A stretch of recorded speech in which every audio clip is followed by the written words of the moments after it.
Get all the wires situated here. We're continuing our study on David's life, and we're going to do that this week, and in the next 2 weeks we're going to focus on our Christmas message. But picking up where we left off in David's experience, this was David was supposed to be at a dinner for all the people of the kingdom with the king, and David was not there. David and Jonathan came up with this plan to have David dismissed, only because David knew that if he showed up, things weren't going to go good for him. And he knew that the king was determined to take him out. And Jonathan questioned his dad, and based on the dad's reaction to that conversation was going to determine whether or not David would be able to come back to the kingdom and things were going to be better, or he was going to have to take off. And as it was, he had to flee. And we come to chapter 21, and just thinking about what brought us to this point. And if you remember, we're going to look back a little bit here in 1 Samuel. Let's go back to chapter 13.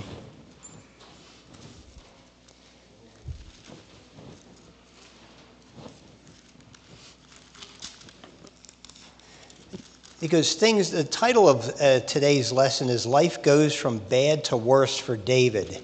And just keeping in mind that God's whole plan of bringing David in was to be king. And now to look at all the stuff, if you followed what John was reading in our Bible reading this morning, all that happened to the priest that helped out David. And we're going to go over a little bit more of that. We won't go over the whole thing since John read that. But if we look at chapter 13, verse 14, it says here, and this is after Saul disobeyed the commands that God gave him, instructions that he was supposed to follow through with accomplishing something that God gave him very clear instructions through Samuel to follow through on, and he did not come through. In verse 14, but now thy kingdom shall not continue. This is because he was disobedient. The Lord has sought him a man after his own heart, and the Lord hath commanded him to be captain over his people, because thou hast not kept that which the Lord commanded thee. So Saul heard those instructions told to him. Take a look at chapter 15, verse 28.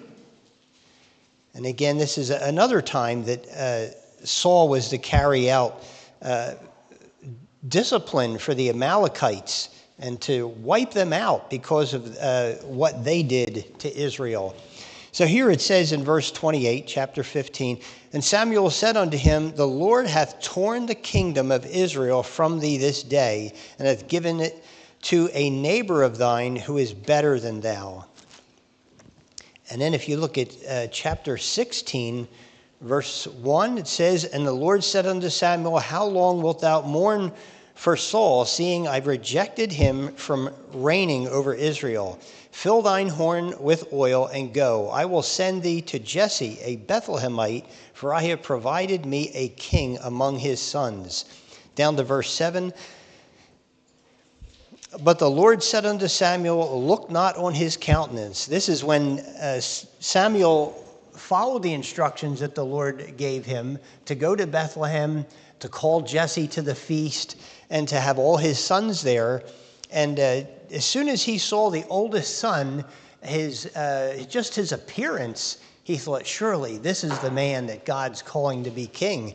And this is where God is saying, but the Lord said unto Samuel, look not on his countenance or on the height of his stature, because I have refused him.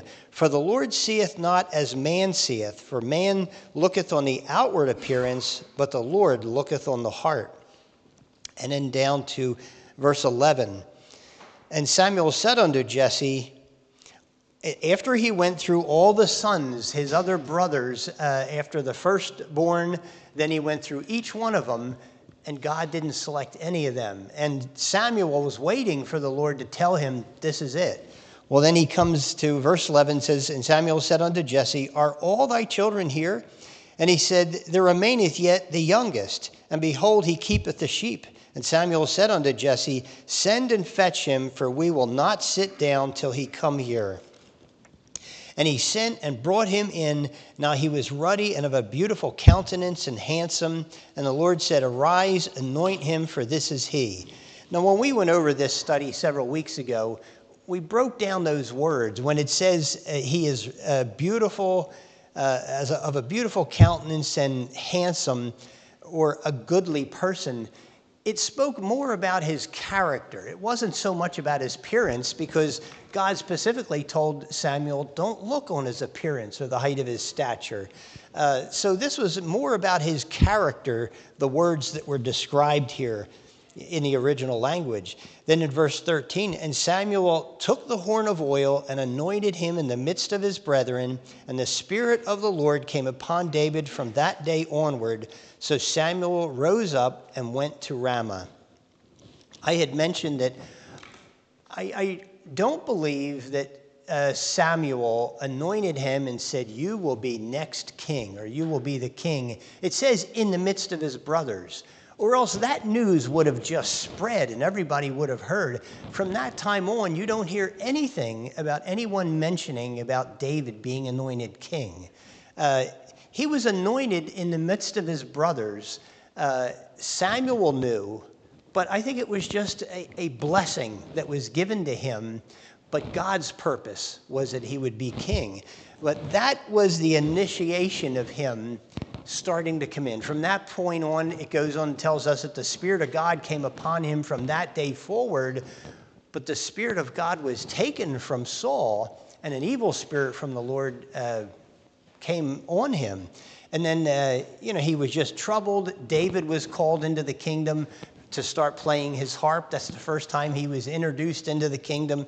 This was all part of God's plan through all this. So when we come to this point now in 21, things were going pretty good for David. He was being lifted up. People were singing songs about his victories when they said that Saul has killed his thousands, but David his 10,000s.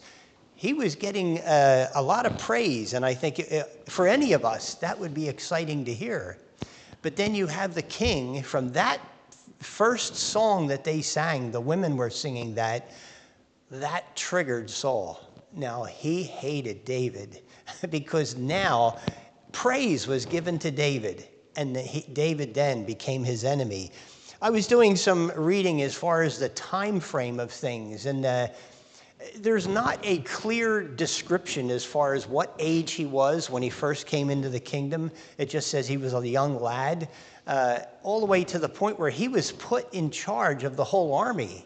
And it doesn't tell us what age he was. But it does tell us that he was 30 years old when he's anointed king in 2 Samuel. So just from what I was reading, there's about 5 years from the time he was anointed by Samuel until the time where he had to take off and run in chapter 21. So that time of learning how to use the weapons, and I believe that was the agreement and the help of Jonathan, taking him under his wing and teaching him, and that bond that was between the two of them, that started off right away. And it was because of both of them were of, kindred hearts towards the Lord, because we looked at Jonathan's life and how he trusted the Lord, and God gave him an amazing victory. And he stood and watched David as David went up against went up against Goliath. And he knew this was a special young man, and his soul, it says, was knit with David's soul. So, then things start going bad for David, where King Saul is trying to get him. He then sends out a message to his warriors to kill David, and that's when David's wife, Michal, who was King Saul's daughter. And the only reason he gave him his daughter was to try to set up a scenario so David would be killed. David would have to go out and kill so many Philistines in order to provide for the dowry. but it didn't work out. David came back with twice as many. And David was really performing. And it's because the Lord was with him the whole time. And what I want to look at when we go through this is how difficult things are starting to get for David. And to remember, this is a part of God's plan. And when we end at the end of our message here today, I want to read some things in Psalms that David wrote. And this is stuff that he learned through his experience of going through this. But where he's at right now, this is not pleasant. This is life-threatening, what he was going through. Take a look at chapter 21 here.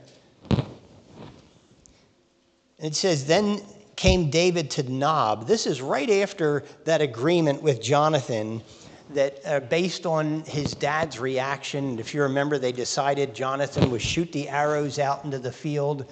And if he said to the servant boy that was with him, the arrows are beyond you, then that meant things didn't go well. You have to leave, David.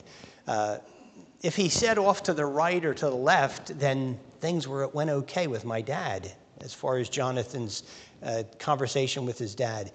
Well, anyway, he had to run. Things went bad. So here, as soon as he left meeting with Jonathan, is where we are here, he came to Nob, to Ahimelech, the priest. And Ahimelech was afraid at the meeting of David. Boy, as famous as David was, and as people singing about him, and everywhere he went, the Lord blessed him, and he did valiantly for the Lord. He was really rising up in fame among the people just because of how he was serving the king. And nowhere in any of this do we see David trying to position himself so he could take over the kingdom. Nowhere, anywhere in this that you see that. But in Saul's mind, that's all he could see, that this young man, and he would be somewhere around 20 years old, that those 5 years that he was growing in the kingdom until he had to flee, so he would be somewhere around 20 years old. So then for the next 10 years, he had to be on the run from King Saul. And we're not going to go over everything right through till David gets anointed king, but we're going to touch on a lot of the experiences David went through to see how difficult it was, and that what made him a man after God's own heart. So through it all, David kept his focus on the Lord, but he's just like any one of us. He went through the feelings of being rejected, even questioning if God was hearing him, if God cared about him. I know I've been there. No matter how much I've grown in the Lord, when things start to go bad, you start questioning, Lord, what's happening? Why is this happening? Am I not doing this right, or am I not doing that right? And we saw that when we looked at Joseph's life. That went on for 13 years from the time he was sold by his brothers until he became second in command of Egypt. And he went through some terrible things, but that was God's training period. Now, fortunately, when we read through some of this very dramatic experiences that David had, fortunately, we don't have to go through these kinds of things. But it's bad enough. We go through things that really weigh heavy on us. And, it's hard to have hope to go on sometimes. And you really ask the Lord, what's going on? Why am I having to go through this? Why me? And we question all those things. And I don't think anything is wrong with asking the Lord that. If we start blaming the Lord, then we're crossing over into our lack of trust in the Lord. But expressing our emotions and our hurts to the Lord, the Lord hears. One of the Psalms that we're going to end with today talks about the broken heart, how God's ear is open to those that are of a broken heart. So in this first part here, I'm going to read down through verse 3 in chapter 21. So he went to Nob, to Ahimelech the priest, and Ahimelech was afraid at the meeting of David, and said unto him, Why art thou alone, and no man with thee? Just as Samuel got to be afraid of King Saul, others were afraid of King Saul. Even his own daughter, King Saul's daughter, was afraid of her own dad and had to lie about the situation that she was in helping David to escape. And they asked, "Why are you alone?" And David said unto Ahimelech the priest, "The king hath commanded me a business, and has said unto me, Let no man know anything of the business apart which I send thee, and what I have commanded thee, and I have appointed my servants to such and such a place. Now therefore, what is under thine hand? Give me 5 loaves of bread in mine hand, and what there is present." So David was asking for provisions. He was running from King Saul. He left Jonathan when they had talked, and we don't know how much time went by, but he was asking for provisions because they needed. They could not just go into a market anywhere because word was out that there was a hit on for David. So he's asking for the provisions, and Ahimelech asked him. He was afraid, but after talking with David, now I even thought through this. Now David was not telling him exactly the truth in all this. So it's not to say that that it's okay to lie, but yet even when Samuel questioned God when he was told to go to Bethlehem and anoint one of Jesse's sons, God gave him an alibi. It wasn't to lie to King Saul, but take the sacrifice and go. So it was an alibi, and everything he followed through with. David here, if he would have said, "Well, the king hates me and he's out to kill me, and anyone that knows that is probably going to get killed too," that wouldn't go over too well. So David's trying to save his life and to do what he can to go on the next day. And in the next few verses is just David talking about the hallowed bread that was there. Ahimelech said, "Well, the only thing I have is the bread that they would set in the tabernacle, and that is hallowed. That not everyone was allowed to eat that except for the priests." But he explained that he just put on new bread in the tabernacle, and the other loaves he took. And he gave some boundaries to David. Have the men kept themselves from women, and have they been cleansed? And and David said, yes, they have. He didn't lie about that. They were on the run, and there were no women with them. So David told him about that, and Ahimelech gave him the food supplies.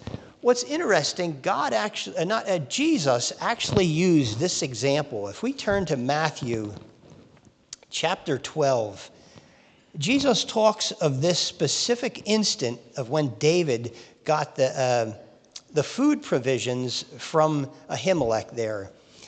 I'm going to read 1 through 8. At that time, Jesus went on the Sabbath day through the grain fields, and his disciples were hungry and began to pluck the ears of grain and to eat.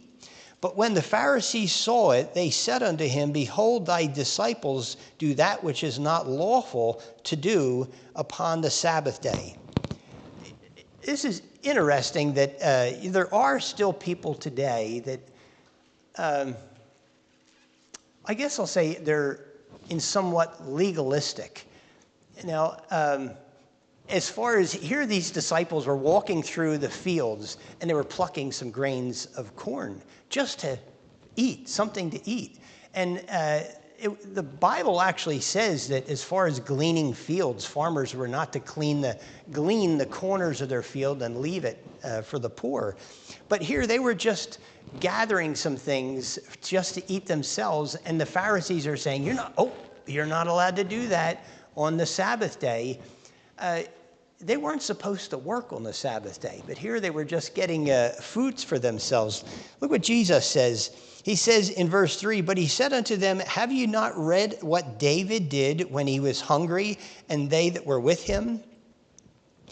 Now, we didn't read that clearly. There were other men that were with David at this time. When he did say that he sent some others ahead, and then Ahimelech said, Did they keep themselves pure? So there were some other men with David, and Jesus even says that here. how verse 4, and how he entered into the house of God and did eat the showbread, which was not lawful for him to eat, neither for them who are with him, but only for the priests. Or have you not read in the law how that on the Sabbath days the priests in the temple profane the Sabbath and are blameless? But I say unto you that in this place is one greater than the temple. But if ye had known what this meaneth, I will have mercy and not sacrifice, ye would not have condemned the guiltless. For the Son of Man is Lord even of the Sabbath day. Jesus referred to this situation because God was not holding him accountable that, David is not allowed to have any of that provision there. But David did go to the priest, and he got the provisions, and he even said to him, do you have any weapons here? And Ahimelech said, the only thing we have here is the sword that you took from Goliath when you defeated him. And it was wrapped in a cloth. And he said, I'll take that. There's no better sword. So he took that sword because he left in haste, and he was in the field. He met with Jonathan previous, and he did not have anything with him. Now, again, he did not do this to get a sword so I can go attack King Saul. I mean, nowhere in this was David's heart that way. And David rose, this is verse 10, and fled that day for fear of Saul, and went to Achish, the king of Gath. And when he came to this man, because he stopped in to see Ahimelech at Nob, because he's on the run, looked for supplies. He stopped at Gath, thinking that he could find a place to get some rest and to be a safe place. But it says here, in verse 11, and the servants of Achish said unto him, is not this David the king of the land? Which is interesting. I just said that he was never mentioned. It was never mentioned that he was anointed king, other than God telling Samuel to go anoint him. But I think it's because of David's fame, and even King Saul knew that what David was doing and how he was being valiant for the Lord. And especially when he stood before Goliath, he proclaimed God in all of that. And he mentioned that God will give them the victory. He didn't go on about, I'm so skilled at this, I can take this guy, just watch me. He gave all the glory to God, that God would give him the victory in this. So they saw that, they said, is not this David, the king of the land? Did they not sing one to another of him in dances, saying, Saul has slain his thousands and David his 10,000s? So obviously David's fame was spreading, not only in Israel, but even to surrounding nations and cities that were around. And then it goes on to say that as David listened to what the servants were saying, it scared him. He thought, they know of me.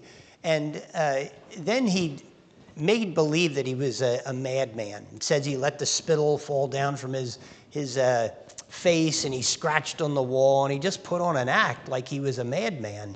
And the king said, what do I need? Why did you bring in a madman in front of me? What do I need people like this around? And then thrust him out, and David took off. It says in verse 22, and David therefore departed from there and escaped to the cave of Adullam, and when his brethren and all his father's house heard it, they went down there to him. And everyone who was in distress, and everyone who was in debt, and everyone who was discontented gathered themselves unto him, and he became a captain over them, and there were with him about 400 men.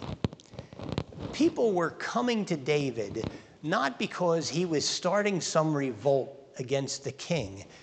It's just they were fleeing for many different reasons, as it said there. Some people of their own getting themselves into debt or whatever the discontent that they had. And they saw that people were coming to David. Even his family met him in that cave. And I believe it's because the same reason that Ahimelech was afraid and Samuel was afraid, that anyone associating with David is going to be in danger. So his family fled and came to the cave with him so that they would be safe. And David, this is verse 3, and David went from there to Mizpah in Moab, and he said unto the king of Moab, let my father and my mother, I pray thee, come forth and be with you till I know what God will do for me. Yeah, I highlighted and I underlined that phrase, till I know what God will do for me. Again, this is David's heart. He's looking to God, even in the midst of the confusion, the doubt of why this is happening in his life. He's looking to God and trusting, Lord, what's going on? What are you going to do next? How are you going to protect me or move me in which direction? But I would imagine it was a very confusing time for him because he's running for his life. And now, as he's a captain, he's looking out for his family. He's looking out for other people that were looking to him to be a leader in all of it.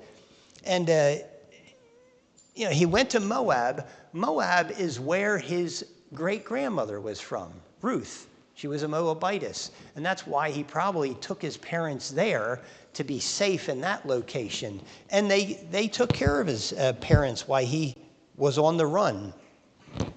Then from 6 down through the end of the chapter is what John read this morning.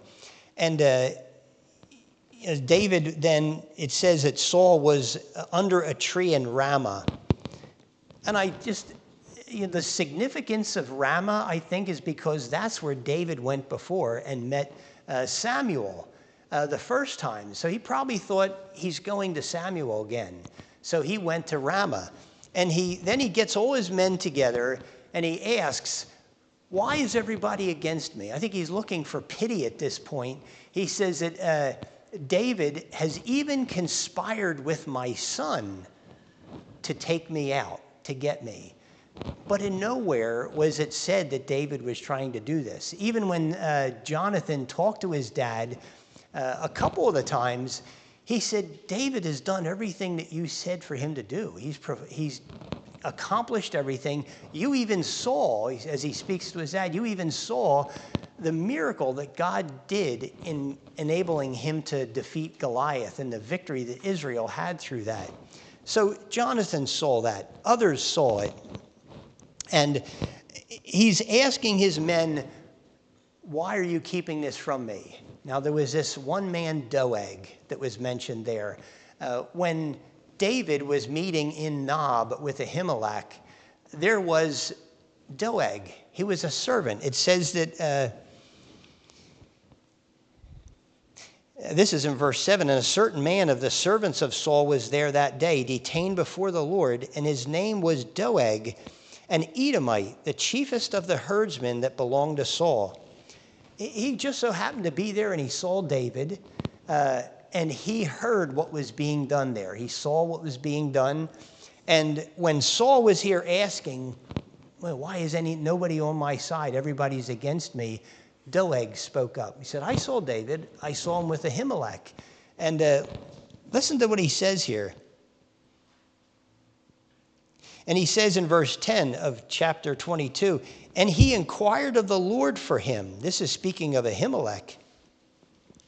And gave him provisions and gave him the sword of Goliath, the Philistine. Then the king sent to call Ahimelech the priest, the son of Ahitub, and all his father's house, the priests who were in Nob, and all of them came to the king.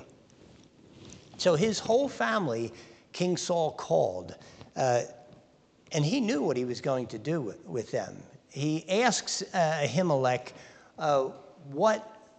give me your defense. Listen to what he says. And then in 14, I'll go to 13. This is what was in his mind. And Saul said unto him, why have ye conspired against me, thou and the son of Jesse, in that thou hast given him bread and a sword, and hast inquired of God for him, that he should rise against me to lie in wait, as at this day? The only one lying in wait is King Saul, that's doing everything he can to try to get to David. David wasn't doing anything against the king. So then Ahimelech answered the king and said, "And who is so faithful among all thy servants as David, who is the king's son-in-law, and goeth at thy bidding, and is honorable in thy house?" Ahimelech was speaking the truth. This is the same thing that Jonathan told his dad when he met with him privately. He said, he's done everything. And it was known. Even the men that David was over, they knew David was an honorable man. So Ahimelech was telling the truth. Why would I not help him? He's one of the honorable men in your kingdom, and he's your son-in-law. Did I then begin to inquire of God for him? Be it far from me. Let not the king impute anything unto his servant, nor to all the house of my father, for thy servant knew nothing of all this, less or more. Now, did King Saul go and investigate this and have attorneys there to check out any of this stuff or defend anyone? Look what he says next. He says, "And the king said, Thou shalt surely die, Ahimelech, thou and all thy father's house. And the king said unto the footmen that stood about him, Turn and slay the priests of the Lord, because their hand also is with David, and because they knew when he fled, and did not show it to me. But the servants of the king would not put forth their hand to fall upon the priests of the Lord." His own men that stood there would not put their hand against the priests. They respected that office of God's priests, and they wouldn't do it. He's psychotic, King Saul. He's just out there, just so consumed with jealousy and the hatred of Saul, of David. How this progressed is just amazing. This young man he was so impressed with, who played the harp and brought comfort to him, did amazing things that he was called to do. And then to get to this point that he utterly despises him, to the point that he'll kill him. And even to the point that it's touching other people's lives with what's happening. So he's saying that his men would not do it, but he wanted them to be killed, the priests. Verse 18, "And the king said to Doeg, Turn thou and fall upon the priests. And Doeg the Edomite," so this wasn't even an Israelite, "turned, and he fell upon the priests and slew all that day 85 persons who did wear an ephod." 85 priests. That moment, he went through just killing all those priests, just because of the hatred that King Saul had. Then it says, "And Nob, the city of the priests, smote he with the edge of the sword both men and women, children and sucklings, and oxen and asses and sheep with the edge of the sword." Boy, what happened? Remember, God sent him to kill the Amalekites? He was supposed to do this at God's commandment and wipe out everyone because of the disobedience of the Amalekites and their hatred for the Jewish people. He wouldn't follow through with it. They saved the best sheep, they saved the king, but now he's doing it to his own people in this city of Nob, the priests even. So the families of the priests, not only did he kill all the fathers and the brothers and all of the priests that were anointed to be priests, he went into their city and killed all their children. He says even the sucklings, utterly destroyed them. Then one of the sons of Ahimelech, the son of Ahitub, named Abiathar, escaped and fled after David. And Abiathar showed David that Saul had slain the Lord's priests. And David said unto Abiathar, I knew it that day that Doeg the Edomite was there, that he would surely tell Saul, I have occasioned the death of all the persons of thy father's house. Just more, it shows David's heart. He took on himself the responsibility that this happened. It wasn't David's fault. He saw Doeg there, and I guess it caught his attention. He knew who Doeg was because of the position that David held. But he wasn't sure what was going to happen, but it did. Doeg went and told where he was, what Ahimelech did, and he's saying now that I have occasioned it because I went to Ahimelech to get these provisions.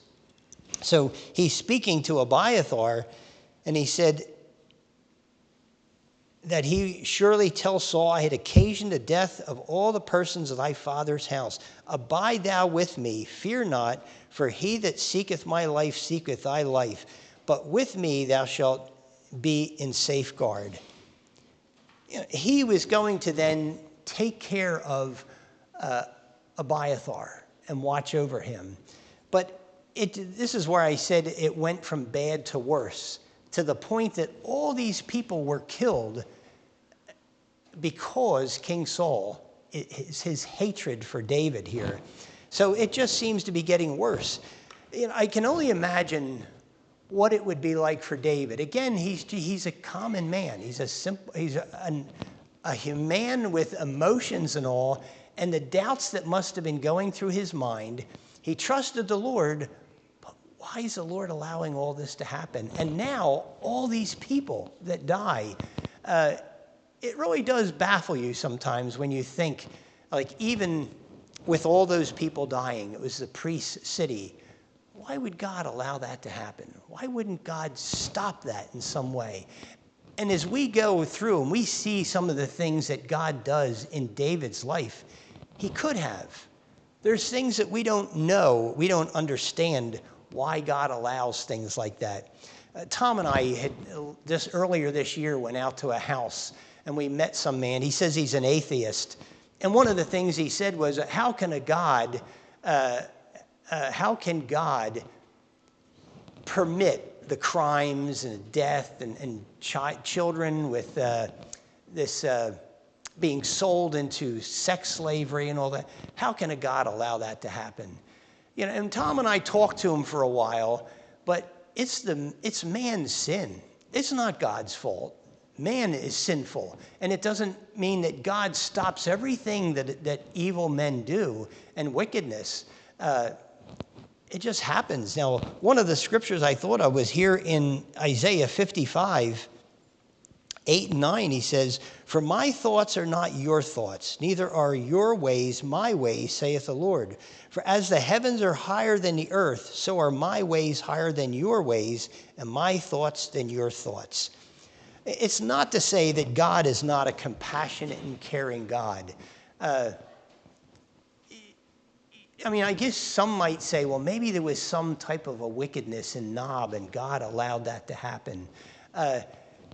When Jesus walked the earth, his disciples asked him a very similar question when he said there was a Tower of Siloam that fell on a bunch of people. He said, were they more wicked than other people? And Jesus explained to them, it's not that you divvy out, that if a crisis happens that way, that it always means because they were wicked people. Something was wrong there.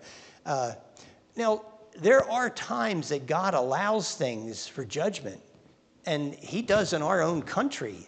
And the Bible even talks about the elements, the storms and stuff like that. God, in his purposes, can allow things to come in judgment for certain things. We just have to be careful that we're not quick like Job's friends that came around him to say, oh, this kind of a thing doesn't happen unless you're doing something against God. You must have sinned somewhere. And they started to accuse him. But Job knew his heart was right before the Lord. It was a part of his test to just know that I'm walking right before the Lord, and here I'm getting all these accusations against me. But if we take a look over at Psalm 18, this is what I want to close with here. Because we can be faced with things, even as children of God, that really blow us away sometimes. And it can disappoint us. I look back at the story of Elijah when I was studying for this. Elijah did what God called him to do, and he served God. But if you remember, when it didn't rain on the earth, I think for 3.5 years, that's when he told Ahab to meet me in a certain place. He had all the priests of Ahab build this altar, and they danced on it and were calling for their God to bring rain, and no rain came. And Elijah mocked them. And then he prayed before God, and he said to Ahab, it's going to rain. You better start heading back to the city before you get poured on. And they started going, and it poured. Cats and dogs there, not literally, but it poured heavy. And, so Ahab saw that what God did, and word got back to Jezebel that Elijah killed the 400 prophets. And she said to Elijah, this time tomorrow, you're going to be dead just like those 400 prophets that you killed. Elijah took off running, if you remember the story. And God provided an angel that gave him some nourishment, and he got up and ran again. And again, the angel gave him some nourishment. And God said, what are you doing here, Elijah? And he says, I'm all alone. I'm the only one around. Nobody else trusts you, Lord. I'm jealous for you because I love you. He said, but I'm all alone and they're going to kill me. He said that twice to God. And if you remember then, he ran into a cave. There was an earthquake. There was fire. There was wind. And then there was that still small voice that said, what are you doing here, Elijah? So Elijah kept saying he was afraid. He was running. He was giving up on what God had called him to do. And God said, I have saved 7,000 people in this city that love me, that have not bowed the knee to Baal. So Elijah was fired from that position. It was then given to Elisha to continue that ministry. We don't see that in David's life. And there's going to be much more that happens in David's life. Again, we're not going to cover every detail, but some of the major things that David went through, but he kept asking the Lord. There's another one that we're going to look at when we come back after Christmas. And it is Keilah, the city of Keilah. I used to call that Keilah, but somebody corrected me on that, and I looked at the pronunciation, so I'm working on trying to get that Keilah. And it just seemed there's some other things that, some of the things you would think are so obvious that David would just get his men and go. But David asked God, what should I do? What should I do? He was always asking God, what should I do next? Now, there were other times he disobeyed, but the way he cried out to the Lord to seek his direction is what we should be doing. Now, if we take a look at Psalm 18, verses 1 to 6, and these are the experiences written by David through these experiences during this 10 years that he was running from Saul. So he says here, I will love thee, O Lord, my strength. The Lord is my rock and my fortress and my deliverer, my God, my strength in whom I will trust, my shield and the horn of my salvation and my high tower. I will call upon the Lord who is worthy to be praised. So shall I be saved from my enemies. The sorrows of death compassed me. The floods of ungodly men made me afraid. The sorrows of Sheol, or the grave, compassed me about, and the snares of death were round about me. In my distress I called upon the Lord and cried unto my God. He heard my voice out of his temple, and my cry came before him, even into his ears. Take a look over at Psalm 34. I'm going to read through the chapter here. I was trying to pick out certain verses, but boy, every part of this chapter is so good and fits into what David has experienced that we're going to be looking into more. So starting in verse 1 of chapter 34 of Psalms, I will bless the Lord at all times. His praise shall continually be in my mouth. My soul shall make her boast in the Lord. The humble shall hear of it and be glad. O magnify the Lord with me, and let us exalt his name together. I sought the Lord, and he heard me, and delivered me from all my fears. They looked unto him and were radiant, and their faces were not ashamed. This poor man cried, and the Lord heard him and saved him out of all his troubles. The angel of the Lord encampeth round about those who fear him and delivereth them. O taste and see that the Lord is good. Blessed is the man who trusteth in him. O fear the Lord, ye his saints, for there is no lack to them that fear him. The young lions do lack and suffer hunger, but they who seek the Lord shall not lack any good thing. Come, ye children, hearken unto me. I will teach you the fear of the Lord. What man is he who desireth life and loveth many days, that he may see good? I thought about that verse there. David experienced the good when everyone was praising him for the victories. And I'm sure that felt so good when he came back from the victory of Goliath, and everybody just was amazed at him as a young man. And he was experiencing the good of life because of the victory he won by the Lord. Desireth life and loveth many days, that he may see good. Keep thy tongue from evil, and thy lips from speaking guile. Depart from evil and do good. Seek peace and pursue it. That formula and those instructions there are not when everything's going good, that you speak good things and you pursue peace but it says even with our enemies. This is where we're supposed, even with our enemies, we should be doing this. It says in the New Testament in Ephesians, let no corrupt communication proceed out of your mouth, but that which is the use of edifying, that may minister grace unto the hearers. That's in the midst of difficult times that we're supposed to do that. And we can change people's attitudes by doing that because it surprises them. Many times it's just a volley back and forth with words and fighting back and forth. But if you can say something different and actually diffuse the situation, that gets people's attention. And especially if you say, I'm working on things in my own heart. God's helping me to take control of my own motives and words. You're giving the glory to God. They're the kind of things that we're supposed to do. He says in 15, the eyes of the Lord are upon the righteous, and his ears are open unto their cry. The face of the Lord is against those who do evil, to cut off the remembrance of them from the earth. The righteous cry, the Lord heareth and delivereth them out of all their troubles. The Lord is near unto those who are of a broken heart, and saveth such as be of a contrite spirit. Many are the afflictions of the righteous, but the Lord delivereth him out of them all. He keepeth all his bones, not one of them is broken. Evil shall slay the wicked, and they that hate the righteous shall be desolate. The Lord redeemeth the soul of his servants, and none of them who trust in him shall be desolate. As I read through this, I'm thinking of some of the stories we are going to get into. There was a time that, I think we already read where he said to Jonathan, there is but a step between me and death.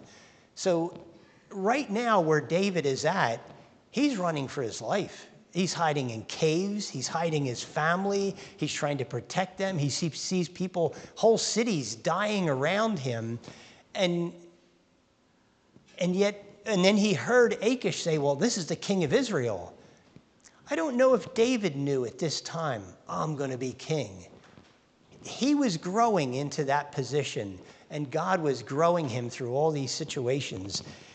We have to question ourselves when we go through things. What is the Lord doing? Is he preparing me for something? Is there something I need to learn through this? I know I've done that. And even though I don't understand it, and the Lord may not, 2 steps down the road say, oh, here's why I'm doing all this. He may never tell us why he's doing it, but he will accomplish it in us so that we're prepared for what he's calling for. But as long as we don't give up like Elijah and just say, I've had enough. I can't do any of it. I can't do this anymore. Just keep trusting the Lord through all this. Let's close in prayer. Dear Heavenly Father, I thank you, Lord, for all these scriptures that you had recorded for us, Lord, so that we can learn from it.